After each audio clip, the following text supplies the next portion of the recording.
Députée de Resuming debate. The Honourable Member for Notre-Dame-de-Grâce Lachine. Merci beaucoup, Monsieur le Président. Thank you very much, Mr. Speaker.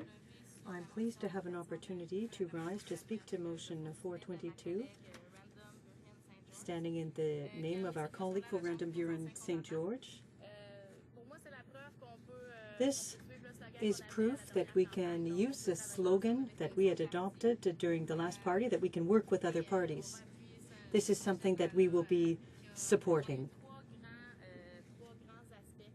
There are three major aspects that are of vital importance for our veterans: to increase access and to ensure that amounts provided cover the actual cost of funerals, to increase access to the program for families that are in need. And before going any farther, I would like to salute the three legions in my riding who are doing an excellent job for veterans. I've had an opportunity to meet with them on several occasions, the Legion in Dorval, Lachine, and Notre-Dame-de-Grâce Lachine. I would like to thank those three Legion branches for their exceptional work. As I said earlier, there are three major aspects to this motion. The first with respect to increasing funding for the program. When we take a look at the situation, well, I have to concede that in Budget 2013, the government did decide to increase from $3,600 to $7,300 and some odd dollars at the costs for burial. But I would like to point out that that is as a result of a campaign led, and I apologize here, I lost a sheet here, but it was in fact the Legion that led the campaign. I received information from them back in January. The veterans associations in my riding called for me to support this because it's something that they've been calling for. All of the players involved have been calling for a long time now. I'd like to thank my colleague for putting forth this motion, but I would like to point out that while the Liberals were in power, they reduced funding to Veterans Affairs 5 years in a row. And the burials program, reductions to it started in 1995. The Liberals were in power. Then they reduced the amount from $24,000 to $12,000 under the means test, and that meant that if the estate is worth over $12,000, the remaining spouse doesn't have access to assistance. And what's odd here, because what is a bit odd in the motion here, or somewhat strange in fact, but of course we could always improve it. Basically, according to the letters that we received, dealt with that specific matter. The Legion has launched a national campaign, and in my office I received about 50 letters. And it's interesting to see when the people mobilize, it causes the government to take action. This campaign was designed to send out letters to members of Parliament, and that's what they did.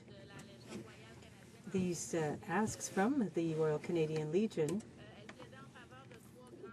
well, in fact, they called for the three major changes indicated in the motion: an increase in the amount paid out to cover the cost of a funeral, a review of the means test used for eligibility, and an increase in the exemption for the estate so that more surviving spouses are eligible to receive assistance. And it's on this last point, in fact, that I had to deal with the case.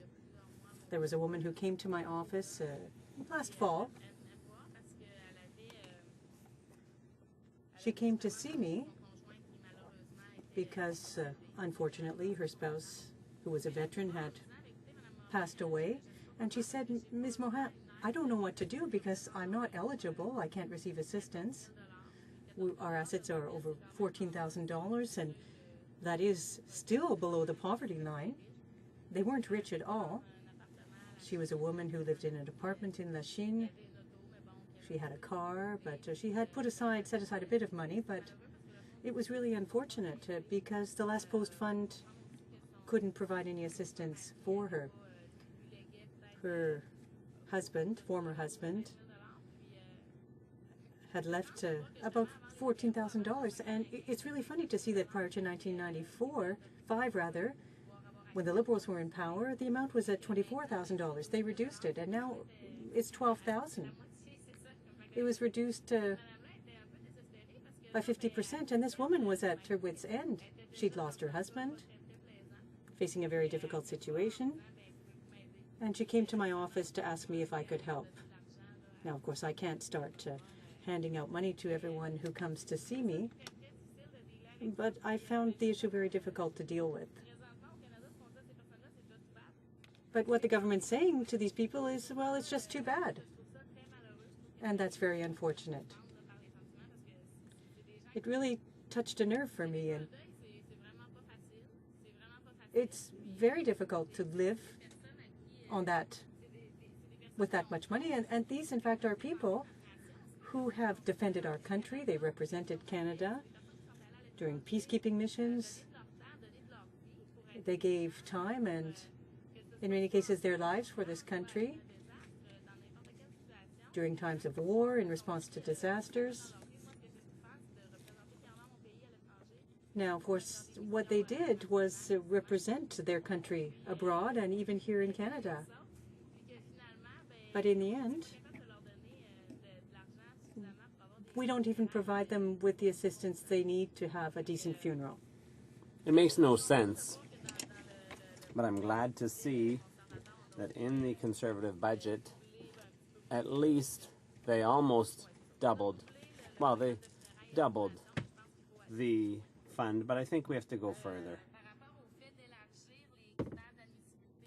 In terms of broadening the eligibility criteria, I think that's very important, because currently veterans, today's veterans, get access to this program if and only if they die as a result of an illness as opposed to a disability rather than a workplace accident. So again, if you don't qualify, it's too bad, tough luck. Last year, the fund rejected over 20,000 applications. So my colleague from Medicine Hat was boasting about how the fund had helped about 10,000 people, but there were 14,000 who were refused just last year. So 2/3 of applications were rejected. And these are people in need.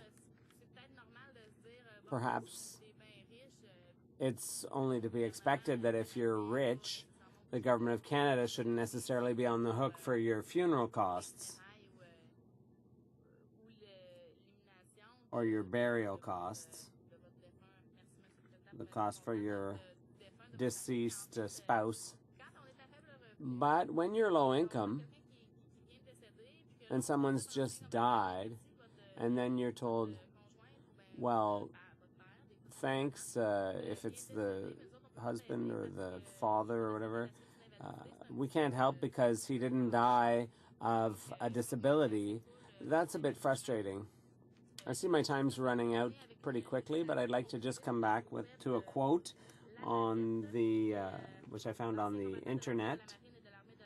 It's the Naval and Air Force Veterans website, and what they were calling on the government to do was they're critical of the government's record over the past 15 years. So not just the Conservatives, but also the Liberals.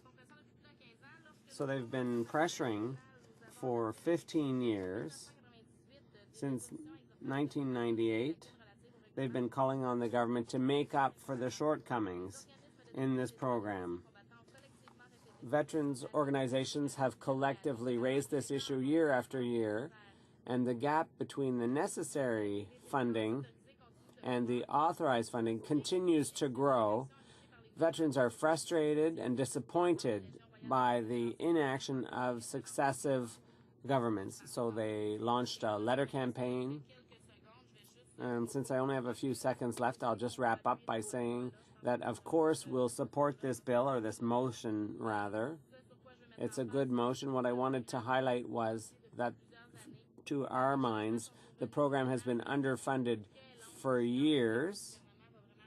The government's response has been very slow. We have to deal with the eligibility criteria. They have to be broadened. And finally, the exemption for the estate has to be raised so that more families can access the funding. Thank you.